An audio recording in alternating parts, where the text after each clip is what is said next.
And welcome to the next Leading the Way series episode. My name is Michelle Graycheck, and I'm the President and CEO with the National Association of Long-Term Care Administrator Boards. I am here today with Sarah Doctor-Greenwade from South Carolina. I'm going to let her share a little bit about her role as we begin talking about the HSE. Sarah, would you like to share a little bit about yourself? Sure, Michelle. Hello, and thank you for having me. I am Sarah Doctor-Greenwade, and I am a current board member here in South Carolina on the Long-Term Healthcare Administrative Board. I have been serving on the board since 2013 for the past 11 years, and currently I hold the vice chair position here in South Carolina. I also represent our board at legislation here in South Carolina and also attend the NAB annual meetings. I am an active long-term healthcare administrator licensee and have held my license for the past 32 years. Great. Thank you so much, Sarah. So from a state board member perspective, why did you think it was so important for South Carolina to adopt the HSE as a licensure pathway in your state? Michelle, it was important for South Carolina to adopt the HSE, which is the Health Service Executive Certification, as another pathway to obtain a license as a long-term healthcare administrator. It gives them the ability to use the certificate as a pathway and the portability it offers from state to state. It also helps to ensure that the applicant has met specific standards, which is very important, required training and education to apply for their license, giving them this opportunity for a less cumbersome approach to South Carolina. The current application process here in South Carolina can be overwhelming. And I am understanding that you guys, or the state of South Carolina, chose to adopt the HSE through the endorsement pathway, meaning that it would qualify someone in your state to get their nursing home administrator license in South Carolina in lieu of a new licensure type is how you chose to adopt it in your state. Is that correct? That is correct. That is correct, Michelle. Here in South Carolina, we actually met with Randy Linder, and he explained the HSE process to us as a board, the benefits, how NAB validates. The validation that NAB has for the HSE certification goes above what South Carolina requires. So as board members, we had the opportunity to attend the NAB annual meetings. I had several conversations that helped to clarify the proposed purpose for the HSE. To ensure it was not a license, it did not grant the certificate holder any additional privileges that South Carolina did not have in regulations. So, go ahead. I'm sorry. No, I do apologize. I just want to iterate just a little bit on, our current chairman and we provided statements to our South Carolina House of Representatives Healthcare Subcommittee. And this was back in, I want to say, January of 2020, and to add South Carolina to HSE, the South Carolina statute.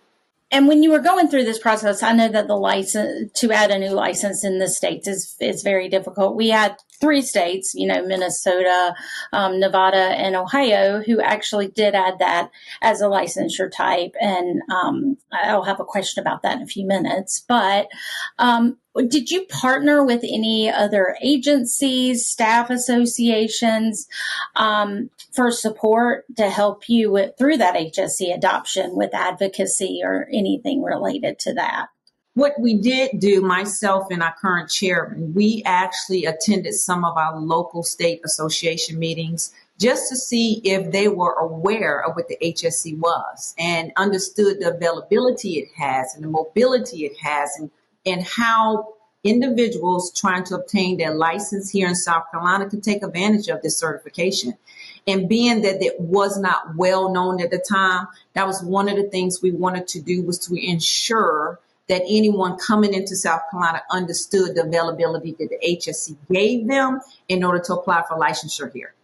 And in 2020, we all know with the COVID pandemic that was very crucial about that time to be able to have a way to be able to get that license in qualified individuals' hands in a timely fashion.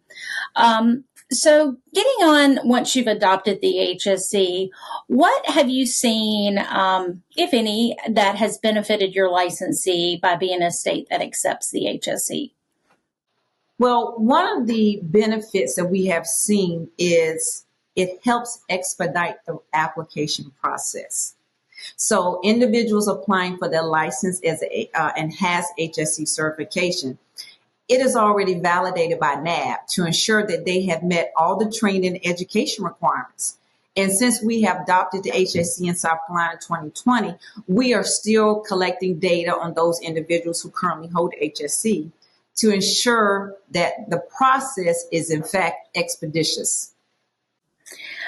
Have you had any, I know that like our chair-elect is from South Carolina, and I believe he was able to transfer his HSE out of South Carolina because he still lives there, but he is currently running some communities in other states and was able to fast track his license in another HSE state by simply transferring his HSE. So I know that's another benefit for some of your states as well, or some of your licensees, excuse me.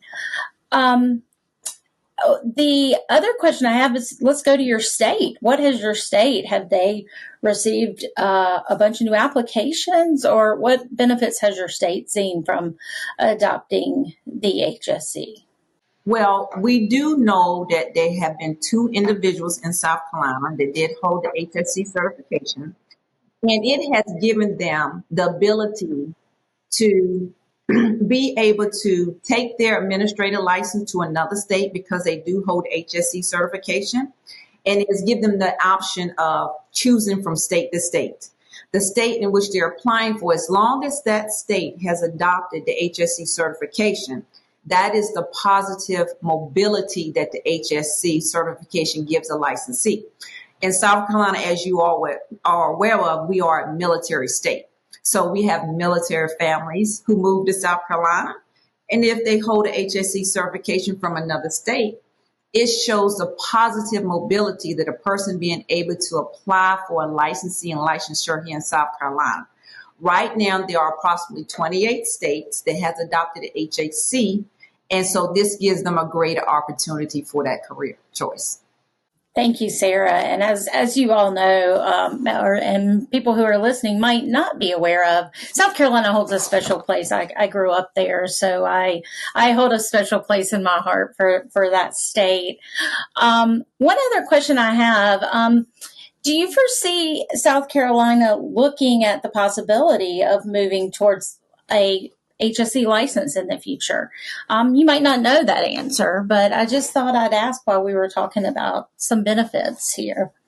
Well, it's mighty interesting that you asked that question, Michelle, because we are currently here in South Carolina collecting some data and looking at the overall benefits since adopting the HSE in South Carolina.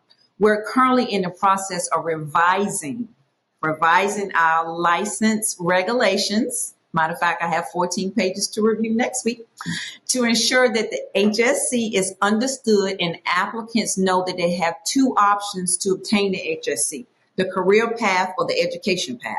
And that is not knowledgeable to most people. Yeah. And I think that's one thing we are working with our universities to try to make sure that those schools that are HSE accredited and understand that there are benefits to going to a school like that. One of the biggest being that they qualify for the HSE upon graduation. And wanted to let you know that if you guys do make a decision, since you say you're revising, and if you need any support, we're always here to help. We have people that have looked at so many different regulations with this HSE and would be happy to help you if you guys move in that direction. We have all the model language, different things like that to be able to help. So speaking of other states and help for other states, what would you do to encourage other states to adopt the HSE, and why? Well, as a board member, I would encourage other states to adopt HSC because it expedites the application process. That has been the biggest benefit that I say that we have seen. It ensures that your applicant has the training and the education requirements that are met, and it gives the individual a pathway to applying for their license other than the normal application process. It also helps in collection of the required documents needed to apply, and it helps the staff that processes those applications. Thank you. Sarah, thank you so much for joining us today. Did you have any closing thoughts you would like to share with our listeners this afternoon? Well, Michelle, I can say as a board member and as a long-term healthcare administrator, I would encourage all states to consider adopting the HSE certification as another pathway to licensing. To obtain their long-term healthcare administrator license in that state, the HSE, to me, helps enhance the standards and quality of healthcare services. This certification is not just a mark of excellence, but it represents the commitment to continuous improvement, resident safety, and the highest level of professional competency. For a long-term healthcare profession, to obtain the certification demonstrates their dedication in the field and a deep commitment to providing the best care possible. And that's the crux of it. That's what we want. We want to provide quality care for our senior living and health services community across the country. And I think, we're dealing with that in a balance of a generation coming into the workforce that does want to be more mobile. And I think that is very obvious through the Federal Trade Commission white paper we've seen, through the bipartisan white papers that have been published.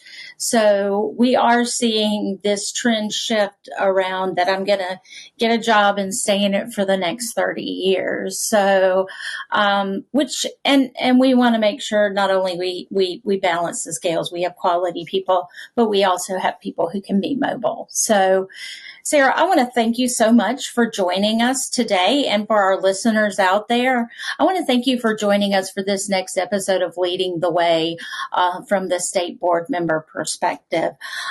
If you have any additional questions, please visit the NAB website at www.nabweb.org. You can also email us at nabweb.org,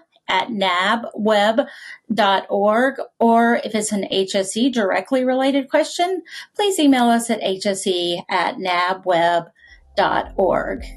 And as always, how are you leading the way for our seniors and health services administrators? Thank you, and have a nice day. For more information on the education pathway, please visit the NAB website.